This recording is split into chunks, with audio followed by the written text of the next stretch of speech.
பார்த்தீங்களா? இவங்க தான் காரைக்கால் அம்மையார். பேய் மாதிரியே இருக்காங்களா? பேய் உருவம் எடுத்து வந்தவங்க. சரியா?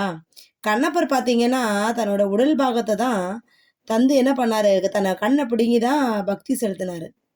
சரியா? ஆனா, காரைக்கால் அம்மையார் என்ன பண்ணாங்க, உடலையே துறந்து பக்தி செஞ்சவங்க. இவங்க 2 பேருமே பார்த்தீங்கன்னா, நான் என் உடல் இறைவன்னு வாழ்ந்தவங்க. சரியா? எவ்வளோ உண்மையான பக்தி. காரைக்கால் அம்மையாருக்கு நடந்த ஒரு கதைய சொல்றேன் கேளுங்க. ஒரு முறை என்ன பண்ணாரு, காரைக்கால் அம்மையாரோட கணவன் வந்து ஒரு 2 மாம்பழங்கள இந்த அம்மையார்ட்ட குடுக்குறாங்க. கணவன் வந்து என்ன பண்ணும், மனம் கோணாதுங்கிறதுக்கு மனம் கோணக்கூடாதுன்னு என்ன பண்றாங்க, காரைக்கால் அம்மையாரு 2 மாம்பழத்துல 1 மாம்பழத்த பசின்னு சொல்லி வர அந்த ஒரு அதிதிக்கு குடுத்துடுறாங்க. 2வது மாம்பழம் வீட்ல இருக்கு. இவர் வராரு, சாப்பிட வராரு. கரெக்ட்டா அம்மாவோட கணவன் வராரு. வந்த உடனே, "அம்மா புனிதவதி, நான் உன்கிட்ட வந்து மாம்பழம் குடுத்துருந்தேன் இல்லையா? எனக்கு ரொம்ப பசிக்குது. ஒரு மாம்பழம் குடுன்னாரு." கேட்ட உடனே என்ன பண்ணாங்க, அந்த 2 மாம்பழத்துல 1 மாம்பழம் தானே இருந்துச்சு. அந்த மாம்பழத்த கொண்டு வந்து குடுத்துட்டாங்க. நல்லா சாப்பிடுறாரு. "என்னப்பா தித்திப்பா இருக்கே! சரி நம்ம தான் 2 மாம்பழம் குடுத்தோம்ல, இன்னொரு மாம்பழத்த கேட்கலான்னு" சொல்லிட்டு, "அம்மா புனிதவதி, எனக்கு இன்னொரு மாம்பழமும் எடுத்துட்டு வா. எனக்கு ரொம்ப பசிக்குதுங்கிறாரு."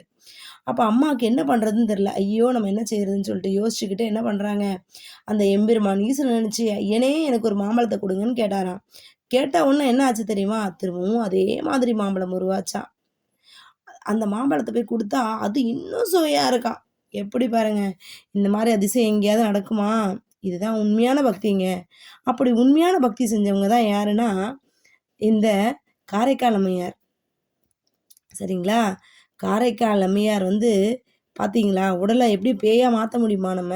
எந்த ஆணுமே அழகு பார்க்கக்கூடாது. அழகு பார்த்து இவங்கள மணக்கணும்னு நினைக்கக்கூடாது. இதுக்காகவே என்ன பண்ணாங்க, அதுவும் பாருங்க கைலாயத்தில கால் வழியா நடக்கக்கூடாதாம். அது ஒரு புண்ணிய ஸ்தலமாம். அதுக்காகவே என்ன பண்ணாங்க, மாசு பற்றும்னு தலையாலேயே நடந்து போனாங்க. யாராலங்க இவங்க பக்தி செய்ய முடியும்? சான்ஸே இல்லங்க. அவ்ளோ ஒரு உண்மையான பக்திய உலகத்துக்கு பறைசாற்றி தந்தவங்க யாருன்னா, இந்த காரைக்கால் அம்மையார். ஓகே. உலகம் உள்ளளவும் என்ன பண்ணும், இவங்களோட பெயர் இன்று வரை சொல்லி பாடப்பட்டுக்கிட்டே இருக்கும். நம சிவாய நம சிவாய ஹர ஹர சிவ சிவ நம சிவாய நம சிவாய நம சிவாய ஹர ஹர சிவ சிவ நம சிவாய நம சிவாய நம சிவாய ஹர ஹர சிவ சிவ நம சிவாய நம சிவாய நம சிவாய ஹர ஹர சிவ சிவ நம சிவாய.